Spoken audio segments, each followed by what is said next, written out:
If humans were computers, the hardware is animal and the software, I say stories. Our animal body has seen very little change in the last few thousand years, but our software has changed a bit.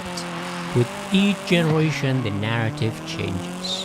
New stories replace the older ones. So the biggest difference between humans and animals is our ability to tell stories, but also our ability to believe in fictional stories.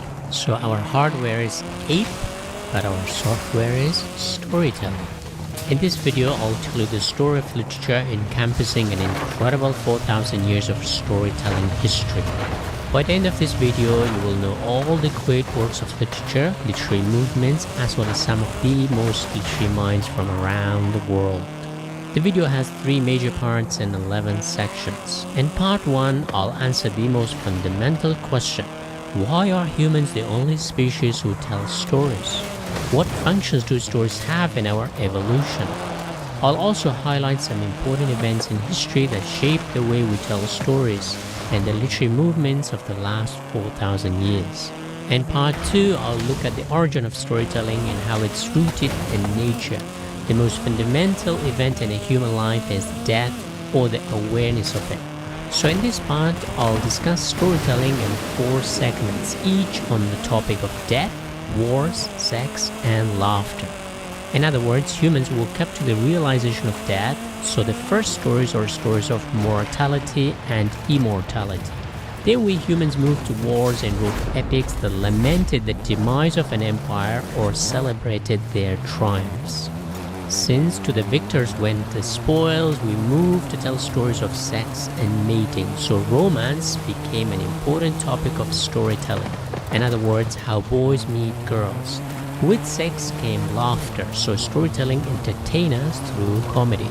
In part 3, we move away from nature-inflicted tales towards human-centered stories, as in when storytelling meets rationality and humanism. So instead of gods and nature, we humans became in charge of our own destiny. The Age of Reason also resulted in counter-enlightenment movement of Romanticism, which took us back to nature. Then came realism, in which ordinary people became the heroes of stories, not some king or general. Then we moved to naturalism, in which evolutionary biology became the window through which stories are told. This followed by modernism, in which we told stories through psychology. And finally, magical realism, which took us back to the early humans when gods and demons interfered with our stories. In part 4, we again move away from humanism into what is termed as post-humanism. Here, the whole idea of truth-telling is questioned. If humanism tried to clarify and solidify things that humans are the only gods on earth, post-humanism and postmodernism, partly fueled by quantum physics, muddied the water so we no longer know what's going on, despite our scientific and technological advancement, or in some cases because of it. In this video, the real hero is not a human or a demon or a beast, but the real hero is literature or storytelling itself. Human mortality gave birth to storytelling. Conflicts gave it its fuel and energy. Sex added flavor. Laughter made it reflective. Then came reason to dominate storytelling through physical reality, biological truths, psychological depth, and finally quantum magical thinking. And today literature seems a bit muddled as it has questioned truth-telling. You could say literature is suffering from old age Alzheimer. So the question is, can literature and storytelling survive robots? It has been suggested that the human mind is wired to think in narrative form. It was Albert Camus, the French philosopher and novelist, who said that we humans innately crave for meaning, but the universe offers no answer. Therefore, our existence has this inherent absurdity. We want meaning, but the world doesn't care. But I think since no meaning can be found in the universe, we humans have invented storytelling to compensate for the lack of meaning. In other words, stories are our cure for our human thirst for meaning. Stories come to us so naturally that we instinctively seek new stories. In fact, our memory can retain vital information through stories far better than mere facts. Now, if you think about it from a rational point of view, we should retain facts better than stories because they help us survive better. But we remember stories and easily forget facts and figures. Now, why is that? Storytelling is a survival tool. Narrative storytelling has been as important as tool making. What makes us distinct from other animals is our ability to reason. Rationality is one of the biggest differentiators of humans from other animals. Simply put, rationality is a learned skill. It is based on our experiences and the experiences of others, like parents, teachers, past ancestors. But rationality cannot compete with emotions. On a deeper level, we are emotional creatures. Rationality can help us survive, but through emotions, we find meaning and purpose. Our passion motivates us far better than our ability to reason. Reason can tell us to go to work every day, but it's passion that conquers the world and triumphs over the impossible. Passion is heavily tied to our emotions, and storytelling stems from emotions. But why do we need emotions? The simple answer is that we are social beings, and emotions allow us to bond. Our shared emotions are like the glue that bonds a selfish individual with a group, and in the process we become less selfish and more selfless. Soldiers dying in wars is a good example. Millions upon millions of soldiers have died since the dawn of history to protect their families, tribes, and empires. Sure, it's rational to protect your own genetic group, but rationality is not the main force that moves soldiers to face death, but it's emotions. And emotions are perfectly manifested through stories. Humans as species have lived and survived in groups. Now, how do you keep groups together? Of course, bloodline is the natural glue. We stick together because we're family. But if the groups get bigger and bigger, one of the biggest challenges of keeping a large group is that we cannot know everyone in the group personally. What if our survival demands that we unite with a much larger group? According to the Israeli historian Yuval Harari, humans have evolved to have personal relations or close ties with up to 150 people. When human societies increased in number, stories played a crucial role in creating bonds among the members. So if our bloodline couldn't unite us, now we have a common myth or legend that can unite us. Not only that, stories can survive much longer than we do, so future generations can hear the same stories and myths. This is how major religions are passed down from generations to generation. The same is true about empires. They are kept alive through stories. Another theory was developed by Carl Jung, the Swiss psychoanalyst, who argued that we humans have evolved with a collective unconscious. In every human culture, there are stories and archetypes that are either the same or very similar. He concluded that these collective memories were formed in our early human ancestors, so we respond to these archetypes of characters that are repeated in stories from around the world. For example, the wise old man or the wise old woman, the hero, the villain, and so forth. So stories are innately human. If our DNA tells us our biological tales, for example, the shape of your nose, the color of your eyes, the hair, literature tells our psychical and sociological tales. It is through literature and stories that a community and its culture and language survive. Evolution works through replication in which each gene replicates itself, but also from time to time evolution throws random mutations to see what sticks. Since mutation causes mistakes and chaos in the gene pool, nature counterbalances this chaos with order that most genes replicates the same thing. The same is true about human societies, so stories and storytelling is our human invention that brings order to the chaos of nature. So stories are very much human. It's our human response to tame the chaos of nature. In a previous 2.5-hour long video, What is Philosophy?, I told you the story of human philosophy. So how are they different? Literature tries to explain the human condition through stories, while philosophy through reason. Stories have existed long before philosophy, so our narrative brain is far more sophisticated than our rational faculty. Children from an early age are drawn to stories, but less so to rationality. But philosophy and literature complement one another. Since philosophy tends to be abstract and generalization, literature on the other hand is concrete and very much individual.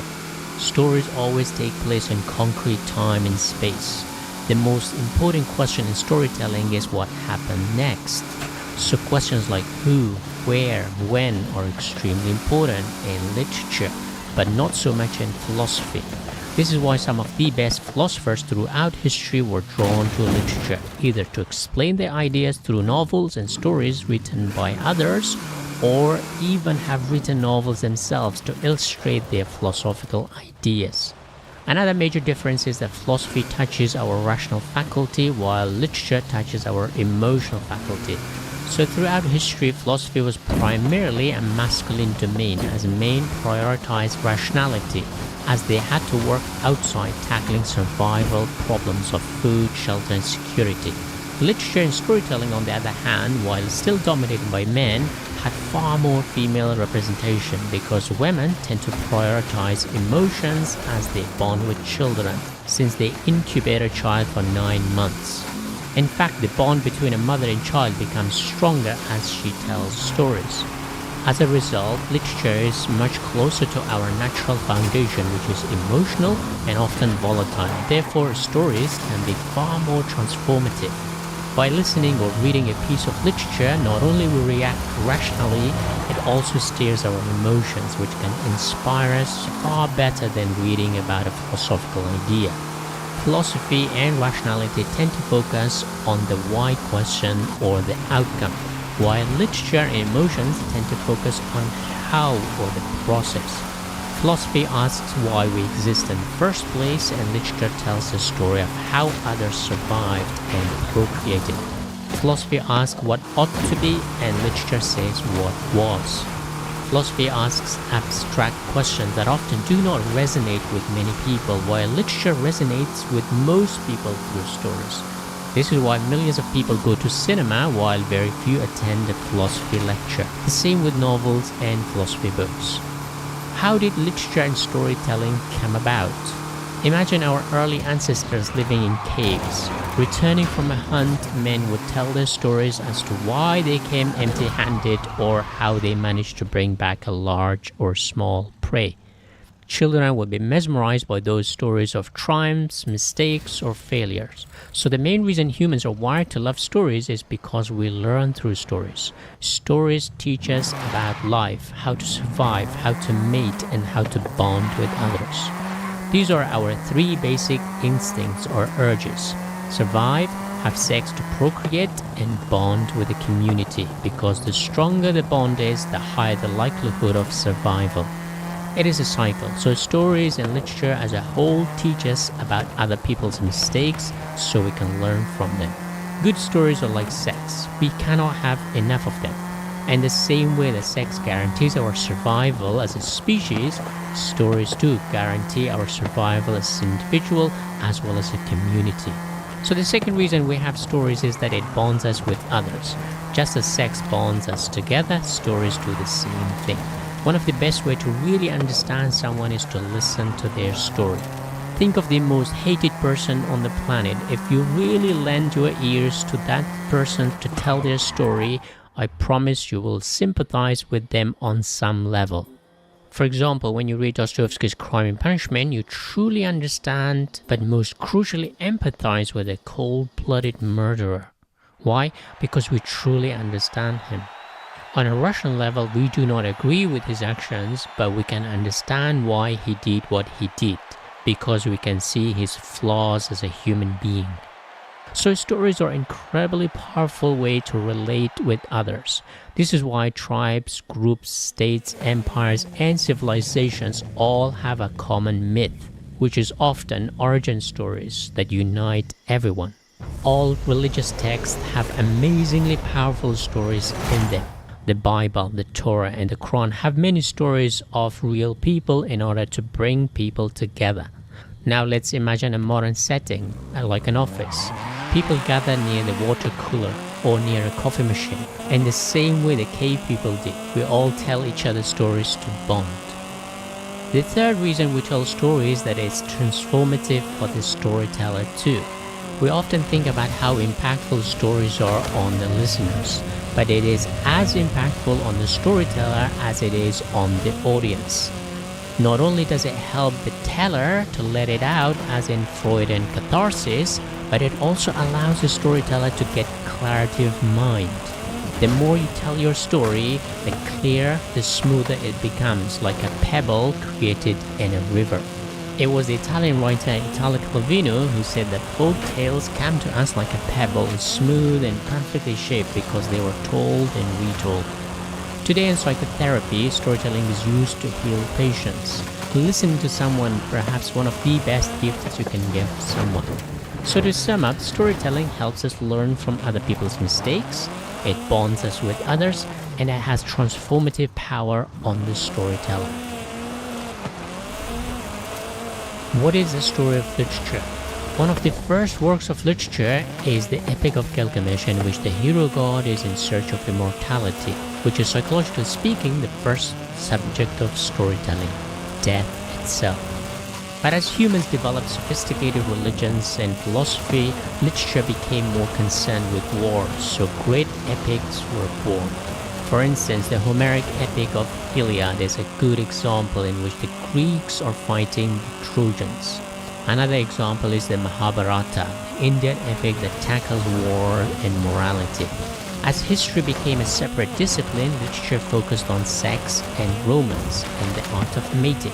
Great romantic tales were born. A good example is the chivalric tales of the medieval Europe and Heian literature of Japan. Then, with the Age of Reason, literature shifted focus on either telling stories of colonial world adventures, such as the Gulliver's Travels and Robinson Crusoe, or rebelling against reason, for example, and Don Quixote. Then, during the scientific revolution, literature returned to nature through Romanticism in the 18th century. In the 19th century, literature got stuck in realism, telling the stories of ordinary people. But in late 19th century, after Darwin's evolutionary theory, literature took up on biology to come up with its own naturalism. In the early 20th century, psychology was the new kid on the block, so literature turned inside and modernism was born that focused on the inner consciousness of the individual. Then in the late 20th century, with the collapse of the European colonial power, postmodernist or post-colonialist movements were born. So literature now questioned the whole notion of truth-telling. So literature began with telling stories of gods, demons, fairies, and ogres, then heroes and villains, and now it's heading toward telling the stories of future robots and machines. One of the most central questions in literature is the question of style versus substance. Some argue that good stories are good no matter who tells them or how you tell them. But others argue that style is as important as the story. So storytelling itself has become an art form, and this is what literature is today. So over the centuries, as human societies changed, not only the focus of stories changed, so did storytelling itself. New forms became the norm and the old ones died down. As we are evolving as animals, so is our storytelling. History and the story. The root of the word story is the same as history. Both history and literature teach and entertain us.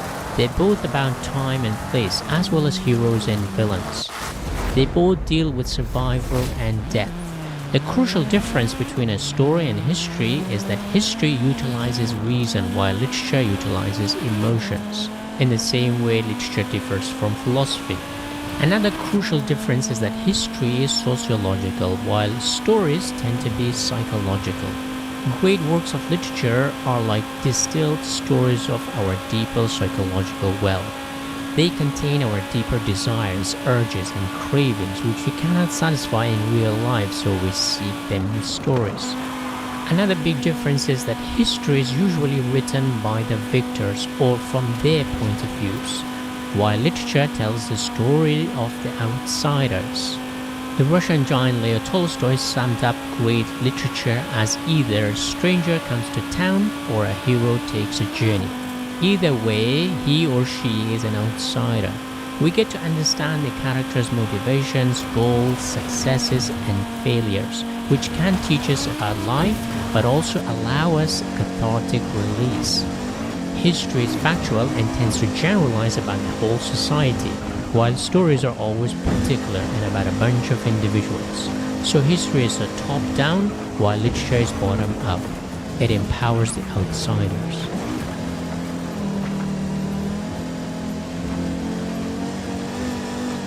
A few important historical events that are very important in the development of literature. First, it was the language itself.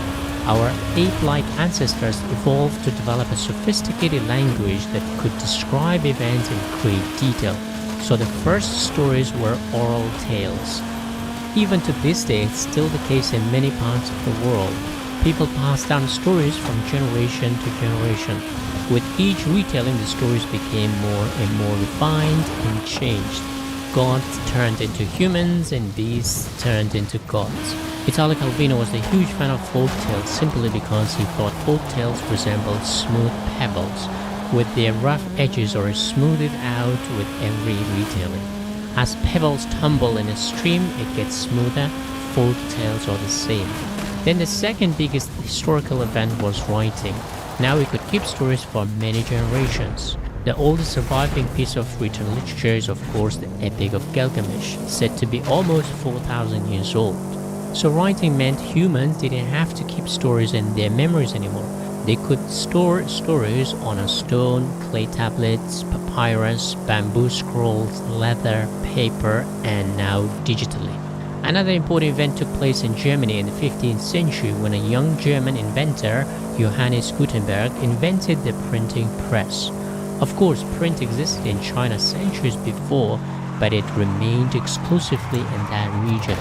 Gutenberg's invention meant that more people had access to books, which according to some historians gave Europe the sharpest weapon to rapidly progress, industrialize, and conquer the world. If you could educate a huge mass of people, you are more likely to have many bright scientific minds to flourish the society and help the state develop new technology. And the last big event took place in the 20th century with the invention of the internet. Now anyone with internet access in the world can read whatever is available online. But this also has created a problem of its own. Now there's so much to read that we are often a bit paralyzed by so many choices. So now we have to sift through so much rubbish to find something great. Time can help us sift through as good works of literature survive better and the bad ones forgotten. So in this video I'll discuss works of literature that have stood the test of time. But first, what is a story? Aristotle, the Greek philosopher, came up with a simple structure for stories. He was talking about the Greek tragedies. But it stuck with us. So simply put, stories have beginning, middle, and end. Just like life. We're born, we grow up to procreate, and we die. As a result, literature primarily started with asking question why we die.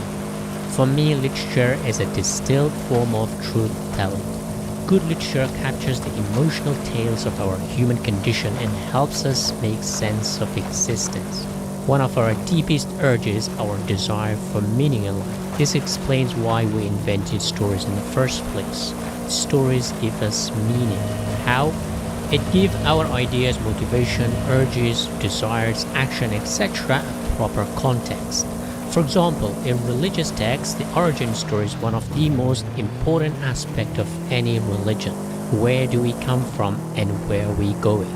So God created us, and if we behave well, we end up in heaven and avoid hell. This simple story is pretty much at the heart of most religions. So our urge for meaning is so strong that we have invented religions, gods, demons, fairies, etc. to explain that there is meaning behind life and death, that we are not alone, that our life is not for nothing. Our belief system and storytelling are closely tied. Without a cracking, solid and beautiful story, it is hard to believe in any religion or ideology. This is why at the heart of every religion or ideology is a very strong story that unites all members. We all know about religious tales, how they neatly tell us about heaven and hell, death and afterlife, sin and redemption, etc. Two of the most powerful ideologies of the 20th century were socialism and fascism. Both relied on stories. For the fascists, it was the story of racial superiority backed by science or pseudoscience. Socialism too believed in creating an equal society, a heaven-like world on earth. So we cannot believe in anyone unless we believe their story first. You might say, what is the difference between a story and identity? The simple answer is that identity is something solid, stuck with you. For instance, a stone's identity, its shape, size, and stiffness. But its story is where it came from, where it's now, and most crucially, where it's heading. An asteroid has a story because it is heading somewhere. Just a quick side note, this is why it's generally women who push their partner as to where their relationship is going. Men generally dread this question. Women are generally more wired to storytelling than men are because biologically speaking, mating for women is always tied to a future birth, 9 months to be precise. For the male animal, the goal is mainly the sex, the act. But for the female, it's always what happens next, which is tied to storytelling. So storytelling, while deals with the past, has always a strong connection to the future. Also, traditionally, men were the hunters, so they had to deal with the wild, while women had to deal with children. So stories are also a bonding mechanism. On a psychological or philosophical level, we humans face three fundamental questions in life. Where have I come from? Where am I now? And where am I heading? For some people, the goal is getting rich, finding a partner, or changing the world. For example, Gandhi didn't care about nice clothes because he knew his story wasn't about wearing nice garments, but it was how to change the world. But for a supermodel, a nice garment is far more important. The same, a man who wants to marry the woman of his dreams would work 80 hours a week inside a dark mine, putting his life at risk. Why? Because he believes his story. While his body is stuck hundreds of meters beneath the Earth's crust, in his head, his story is somewhere else. The same is true about a mother who endures enormous pain because she has a story to which she is tied to biologically and emotionally. So to sum up, we tell stories because it gives us meaning. Storytelling is our mental tool. If fire helped us digest our food better, stories help us digest the harsh reality of life, but even harsher reality of death. So in the next segment, I'll discuss our earliest surviving stories that tackle the issue of mortality.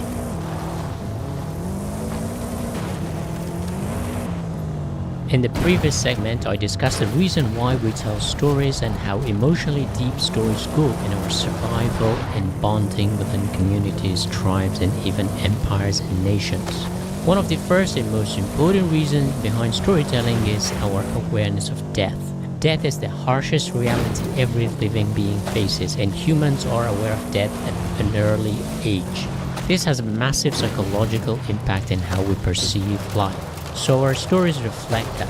Since the dawn of time, humans have tried to explain death either through religious or non-religious stories. So in this segment, I'll highlight some of the greatest works of literature that deals with death and immortality.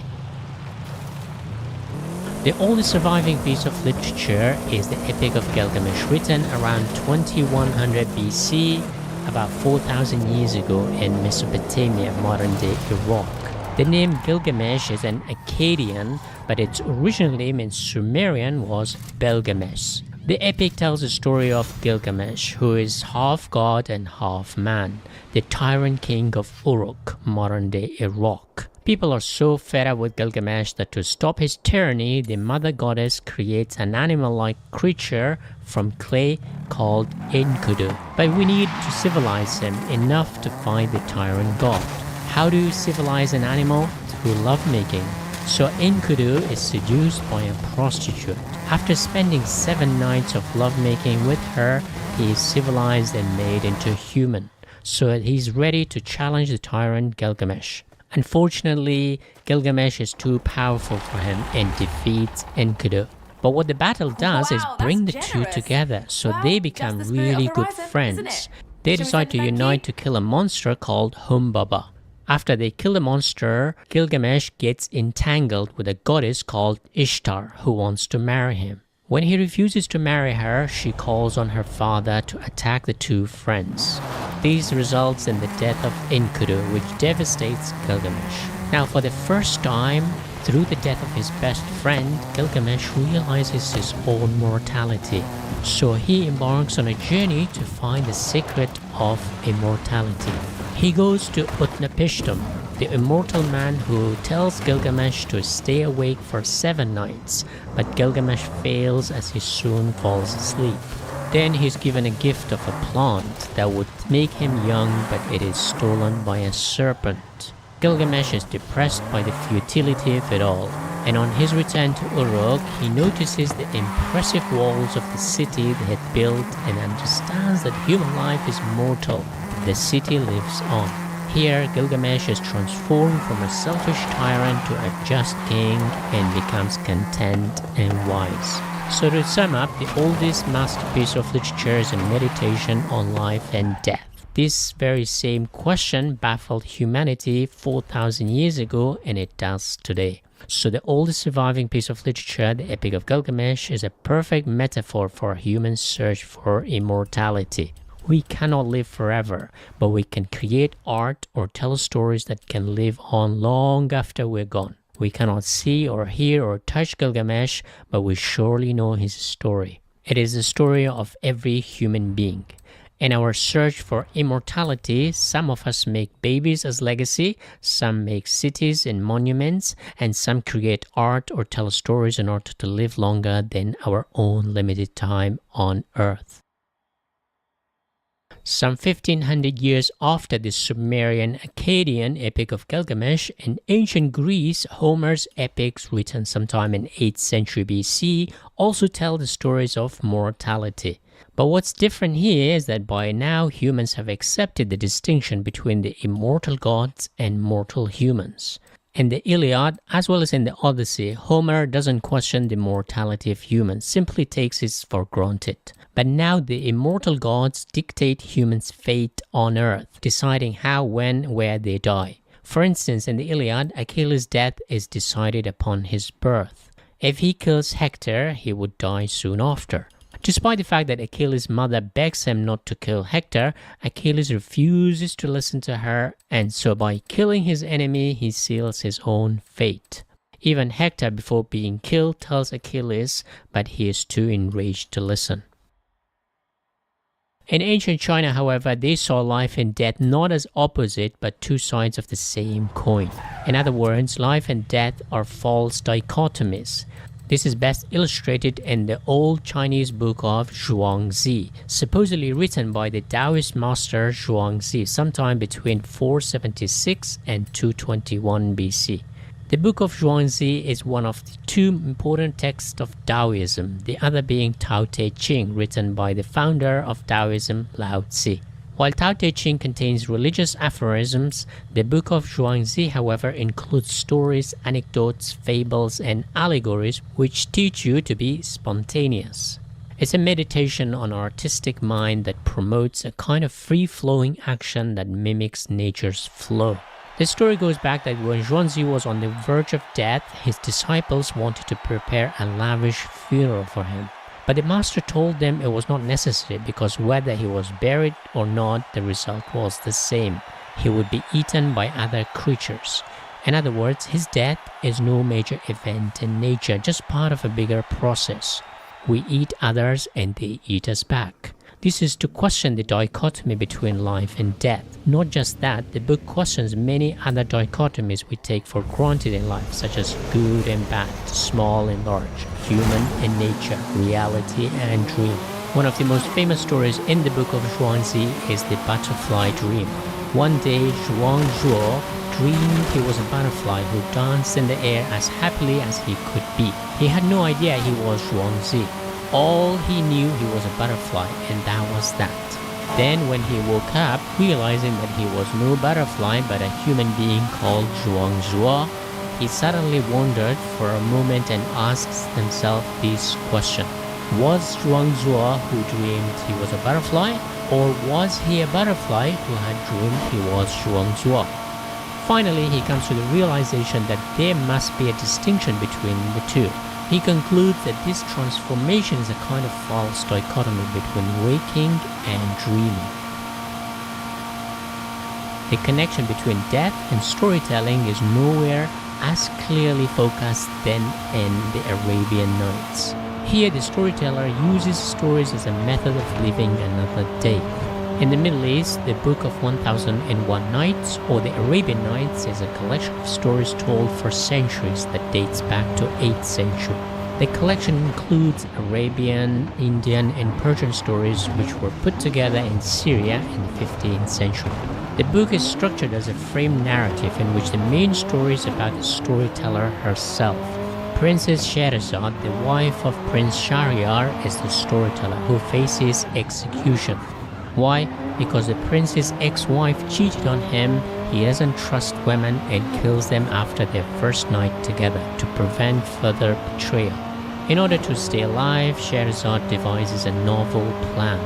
She decides to tell stories, each night ending the tale on a cliffhanger so that the husband keeps her alive for the following day, and so forth. By the time she tells stories for 1001 nights, the husband decides to pardon her. So 1001 Nights is perhaps the greatest piece of literature that literally saves a person's life. Scheherazade tells stories to stay alive, so literature is about avoiding death, literally and metaphorically. In fact, this is recorded in many prisons' diaries and accounts that when in isolation, it is the stories that sustain their spirits and keep them alive. But of course, we cannot avoid death, so the next best thing we can do is to tell a story of death and afterlife.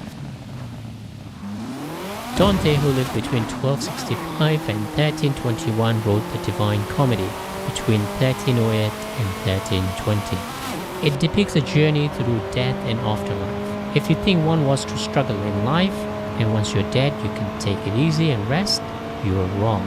Dante shows us that death is just as challenging a journey as life is. You go through hell and back, literally, all the 9 circles of it. You drop to the bottom of hell and then you have to climb 7 levels of Purgatory Mountain and 9 spheres of heaven in order to reach God. Unfortunately, only Christians can get there. Virgil, the Roman poet who accompanies Dante through hell and purgatory, has to stop there because he was born before Christ. So one of the most important works of European literature is A Tale of Death and Afterlife.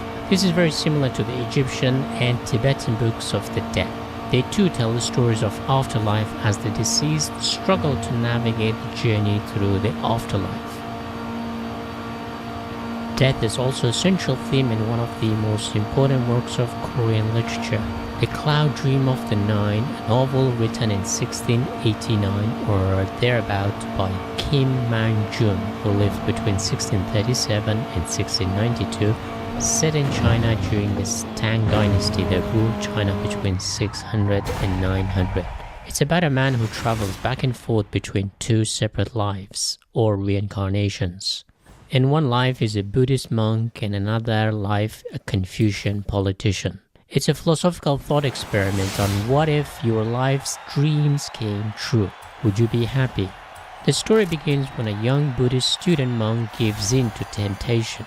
When he sees 8 beautiful girls by a stream, he starts flirting with them. The girls are also flirting. As a punishment, he is reincarnated as a Yang, the smartest and the most handsome man with all the worldly pleasures. He gets to live with his 8 beautiful maiden fairies as his wives and lovers. Life couldn't be more perfect. He has power, prestige, romantic conquests, brain, and brawn.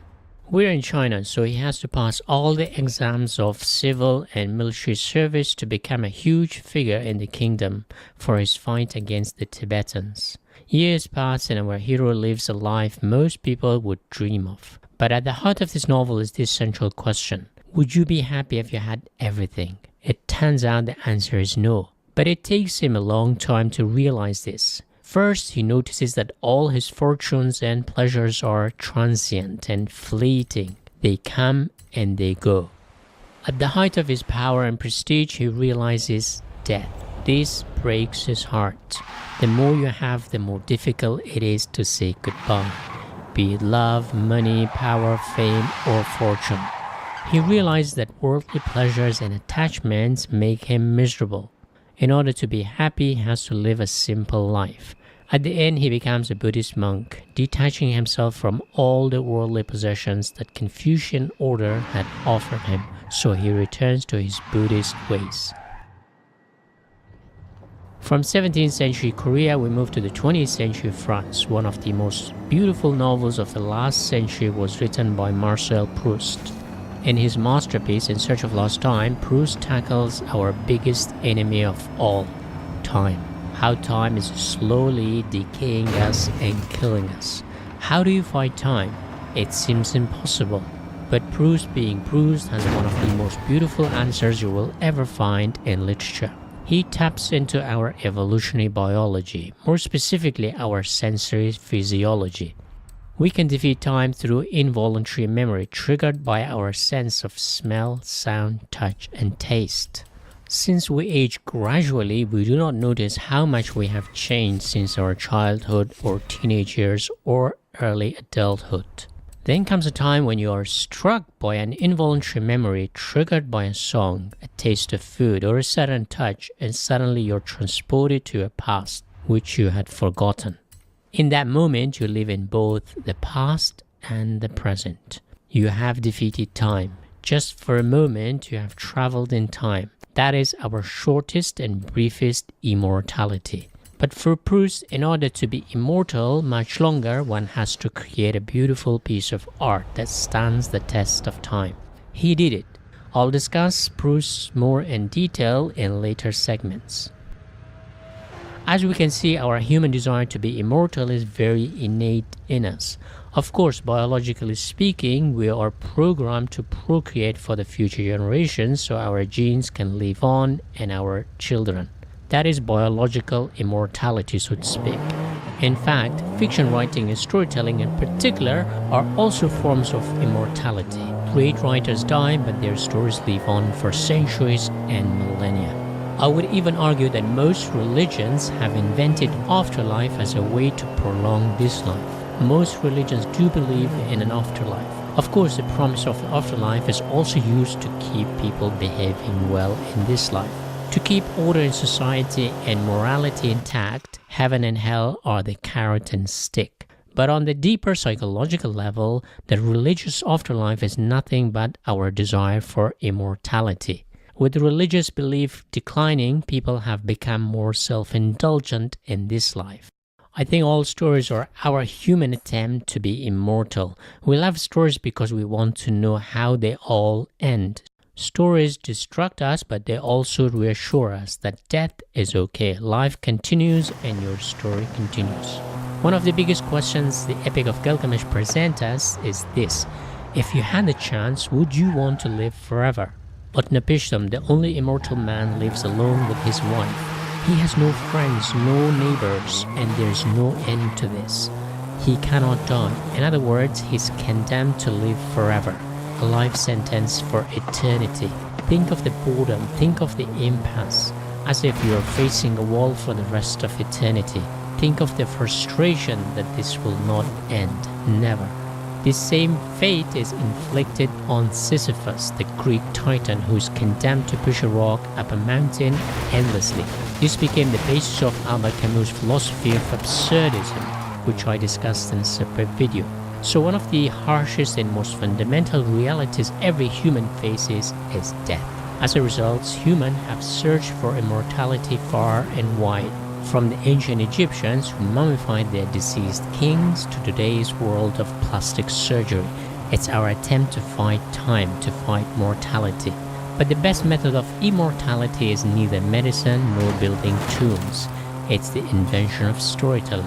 So if your stories resonate with everyone, you are likely to live long. While our bodies decay, our stories do not. They live on. We know Gilgamesh because of his story. And the story of Gilgamesh is the story of every human being who wished he could live longer. So tell your stories, and that's how you live longer. This is why literature has been at the forefront of existentialism. No wonder that the most important existentialist philosophers such as Soren Kierkegaard, Friedrich Nietzsche, Albert Camus, and Jean-Paul Sartre were all deeply interested in literature. In the face of death, life has no meaning, but we find meaning through stories. In the next segment, I'll talk about another natural affliction on humanity. Violence and war have dominated human history, so we have also told many stories about them.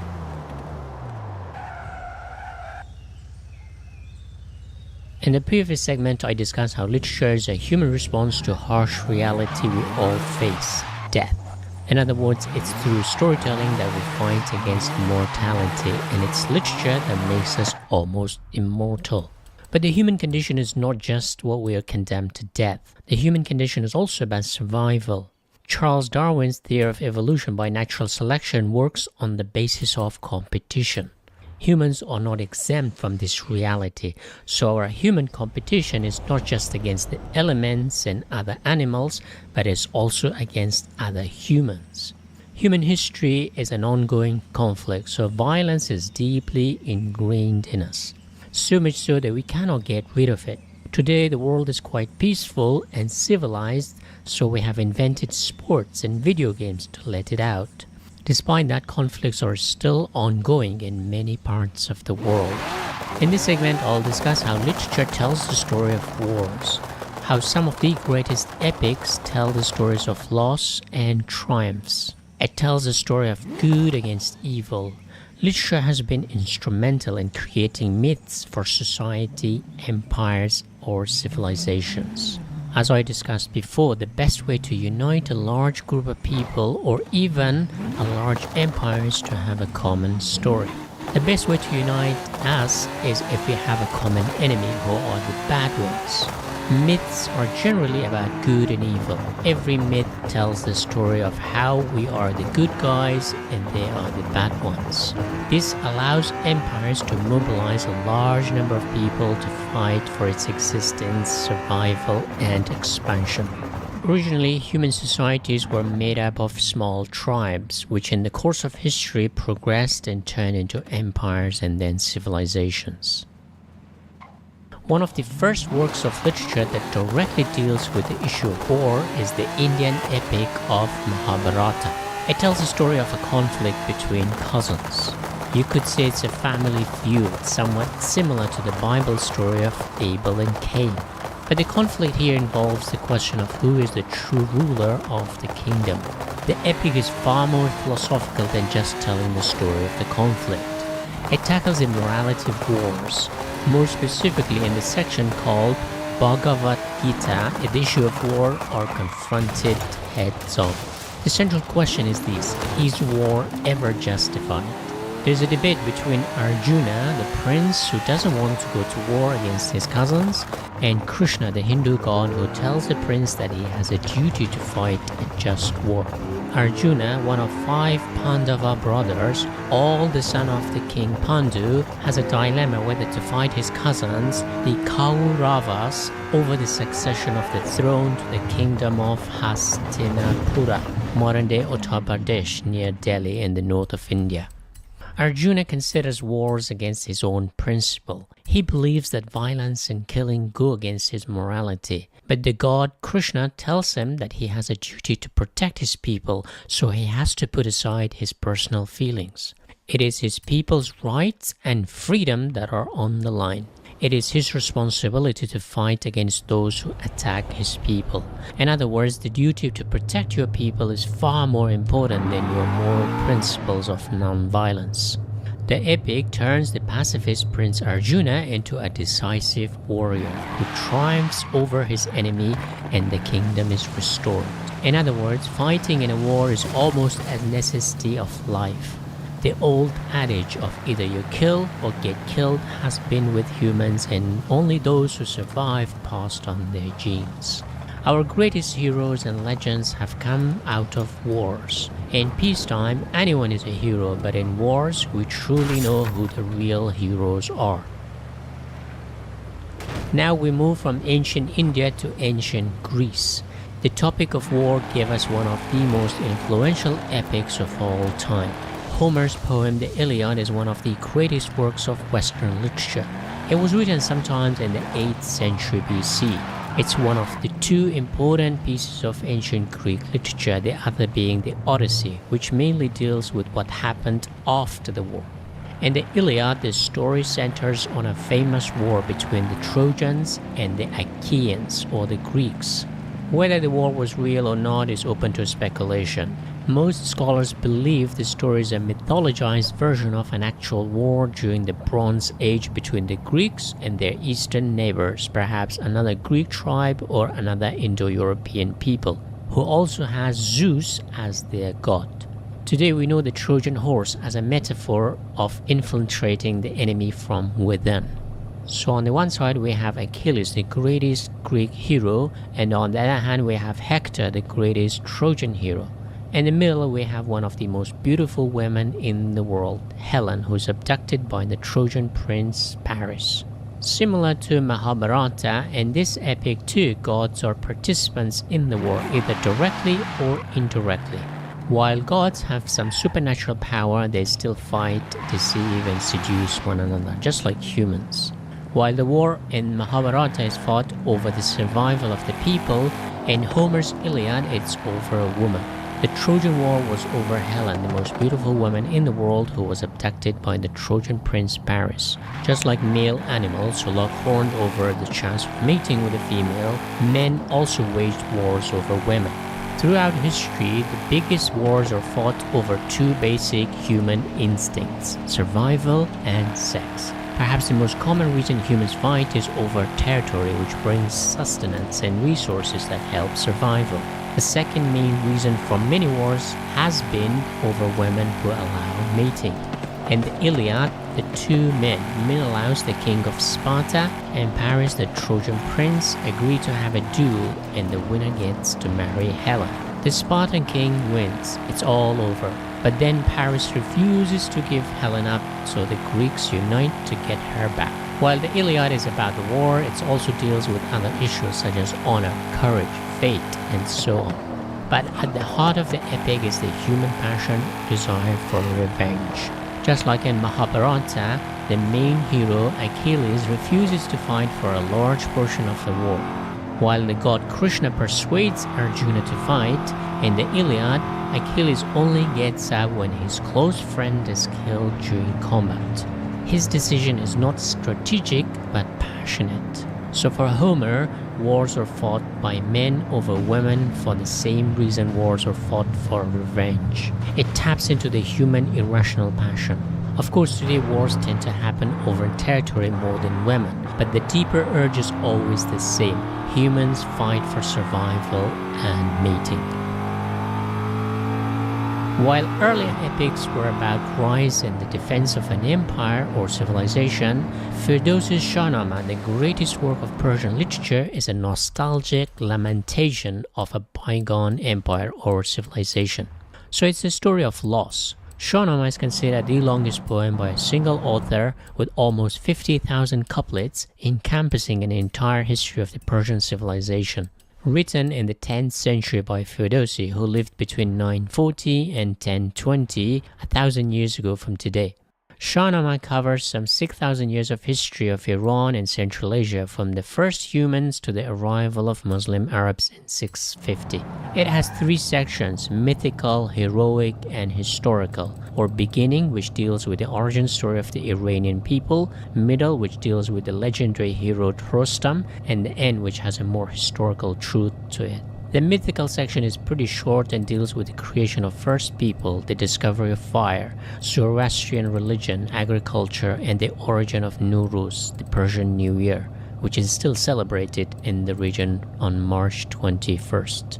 The world is divided into three kingdoms: Iran, Turan or Central Asia, and Sam, Anatolia and the Caucasus.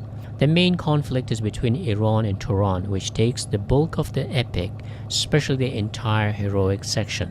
The heroic section, which is almost 60% of the book, is mainly about one family of heroes, and at the heart of it is one man, Rostam, who is like the Greek hero Hercules or Achilles in Homer's Iliad. Rustam is the bravest and noblest man who's always called for when the kingdom is under attack. So he's like a king saver. Despite his invincibility, he's also very human, sometimes making mistakes that are very costly. The most heart-wrenching part of Shahnameh is when Rustam kills Sohrab, only to find out that it was his own son. This part is written with so much emotion that really breaks your heart. This giant of a man is reduced to gut-wrenching sorrow. Here the poetry is absolutely amazing, and some scholars argue that Ferdowsi was lamenting the death of his own son who died at a very young age. The historical section deals with historical events like Alexander the Great's invasion of Persia to the Arab conquest of the region in 650 AD, which ended the Persian Empire, where the epic also ends. Shahnameh in Persian means Book of Kings, therefore has a lot of gory violence and killings. Despite peaceful periods, war appears to be constant, which depicts human history filled with wars.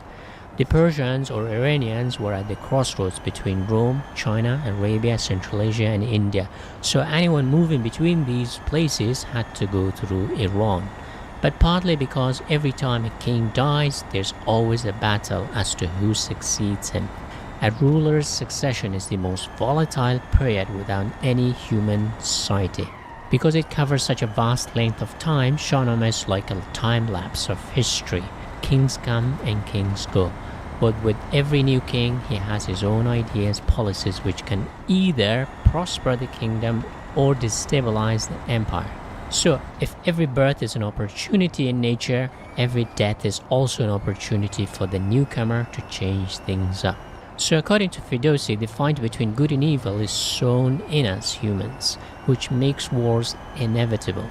Just like in the Iliad and the Mahabharata, and Shahnameh too, good and evil is more nuanced than just black and white. Ferdowsi doesn't paint the Turanian enemies as caricature evils, but far more nuanced. Ferdowsi also recognized the mistakes and misdeeds of the Iranian kings. In other words, humans are just flawed creatures. Some consider Shahnameh to be lamenting the end of Persian civilization. But also by writing this book, Ferdowsi forever preserved the Persian myths and most crucially the Persian language, which is spoken in Iran, Afghanistan and Tajikistan, which is almost identical to the language of Shahnameh. So Shahnameh, while called the book